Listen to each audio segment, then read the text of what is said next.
তুমি রিশাদ ভাইকে ঠিক কতটা ভালোবাসো? কতটা ভালোবাসি সেটা জানিস না? আসলে ভালোবাসা তো সমুদ্রের মতো, কখনো উত্তাল, কখনো নিবৃত্ত, কখনো জোয়ার, আবার কখনো ভাটা। আমাদেরটাও সেম করে বিয়ের পর সব ঠিক হয়ে যাবে। যাকে সারা জীবনের জন্য সঙ্গী করতে যাচ্ছ তাকে একবার বাজিয়ে দেখবে না, সেও তোমাকে তোমার মতো ভালোবাসে কিনা। আচ্ছা কি করা যায় বলতো? এবার এমন রাগ করো যাতে রাগটা ব্রেকআপের পর্যায়ে চলে যায়। ও তোমাকে ব্রেকআপের পর ধরে রাখার চেষ্টা করে নাকি ছেড়ে চোখে আছে? ওর জন্য তোর পছন্দের ফুল এনেছি। কি আশ্চর্য, সামান্য একটু লেট হয়ে গেছে এই জন্য তুই আমার সাথে এমন রিয়েক্ট করছিস। কেউ কোনটা ছেলের সাথে সম্পর্কে জড়ালাম বলতো? রূপে না হিরো আলমও মাচ বেটার। তোর চেহারা না রানু মণ্ডলের মতো। তুই এত বড় কথা বললি? এই বয়ফ্রেন্ড নিজের গার্লফ্রেন্ডের চেহারা বিকৃত করে কথা বলে, সেই ছেলের সাথে আমি সম্পর্কে জড়াবো না। যা। ওকে তো তোর সাথে ব্রেকআপ করলাম।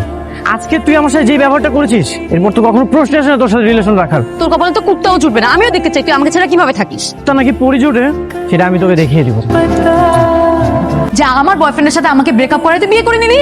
না, করে না।